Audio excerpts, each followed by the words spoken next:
I just went to wash my hands and look. No!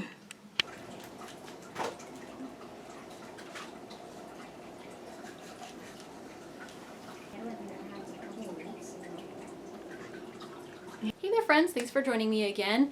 And have you noticed lately the spiders have been coming in and invading?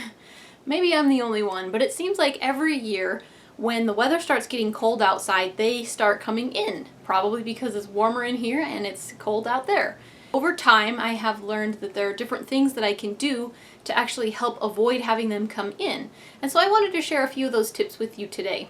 So first of all, I want to say that I actually am a pretty big fan of spiders. I'm really not afraid of them at all, and I understand that they're really beneficial creatures that eat a lot of insects and things like that. There are really only two kinds of spiders in North America here, or the United States, where we actually have to worry about the spiders. So there's the brown recluse and then there's the black widow. Those are the two that are really the only ones that can do, you know, a fair amount of damage or harm. Otherwise, they're either too small to bite, or, you know, they just don't in general bite, or, you know, just issues like that. They don't really have, you know, the ability to harm us. So, you know, and even the ones that can, most of the time, it's not all that painful. Maybe you get a small little red bump, you know, maybe it's itchy or whatever, but it's really not that bad. So other than those two, the spiders in the house is really more of an inconvenience than it is an issue of, you know, health. So in that regard, some people actually leave them be. So they'll just leave them in their house, you know, maybe they have some fleas or whatever, and the spiders will actually help eat them and get rid of them. Honestly, I have actually left a spider in my house on purpose before.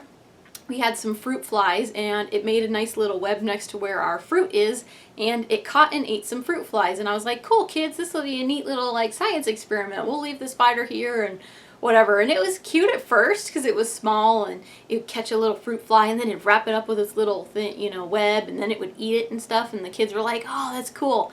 But after a little while it got a little bit bigger, and that was a little bit less, you know, good to have a bigger spider in the kitchen. So he got relocated, so we left it for a short time. But I'm just saying that is an option. You can leave them because they will eat the insects inside your house and whatnot. So that's one of the main things that I try to do to keep them from coming in, is just block areas where all of the creatures can come in, whether it's spiders or insects or whatever, because even if they're not coming inside the house because it's warm in here, if you have, you know, insects in your house in any way, that's what they're going to feed on. So that's going to attract the spiders to want to come in also. So some of the things I do to help block that would be just like caulking around the windows.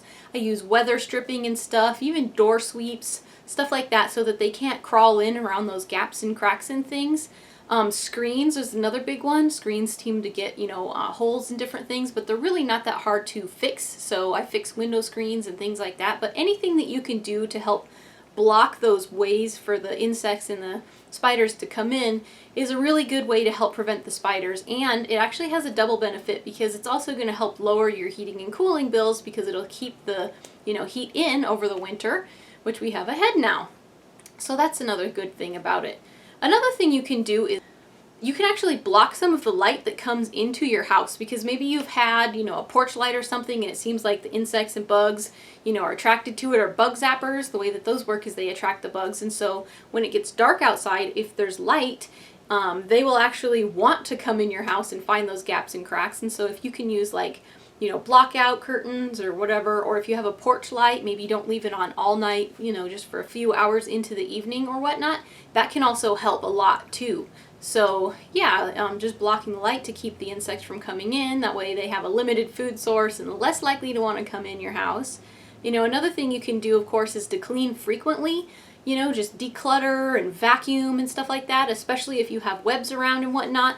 Just doing, you know, some general cleaning, even if it's not even that often. If it's only like once a month, you can really get under the beds and, you know, around the tops and whatnot, the, you know, top corners of your house and whatnot, or behind furniture. You know, these types of things can be a larger cleaning task to take on, and so that can definitely help too. So any amount that you do this is a good thing. Another thing I do is I have a cat. And yes, I have actually seen my cat chase down and eat a spider. And so for the people who are like, oh, cats are useless, dogs are better. Not necessarily. I've never seen a dog, you know, chase down and eat a spider yet, but I have seen my cat do that. So my cat seems to help want to control that spider population as well. And then of course the last thing I have to suggest is actually a spray, and it's really easy to make. So the first thing I start with is this spray bottle that I got from the dollar store, and so I put 2 cups of water in there, or you can use 1 cup of vinegar and 1 cup of water. The vinegar actually helps keep away the spiders too. So if you use 2 cups of water, just add about a tablespoon of dish detergent, or you can use the water and vinegar mix. And then to that, we have a few, you know, blends of essential oils that we can add that will actually help deter the spiders. So a citrus blend, you can use like a lemon and an orange, or just all lemon or all orange or whatever combination you would like, you know, like 8 drops of each or 16 of just one. If you prefer, you could use like a peppermint tea tree, 8 drops of peppermint, or 10 drops of peppermint, 5 drops of tea tree, somewhere in there. Or you could just use all peppermint. In fact, I've heard that peppermint is the best deterrent for them because the spiders really dislike the peppermint the most. And then the other one would be eucalyptus and lavender. I really enjoy this version as well. So 8 drops of each on those, or again, you could just use one of those essential oils. You could use all peppermint, you could use all lavender, you could use all orange, or whatever. So just 16 drops total of whatever, you know, essential oil blend that you would prefer. Or another option would be citronella. Citronella, of course, is very good at helping to keep away insects. And so, yeah, just use a full 16 of that. The only thing I will say though is that this sort of doubles as a cool little air freshener, because as you're spraying it around your, you know, the gaps and cracks around your windows and around the, you know, sill of the door and stuff like that.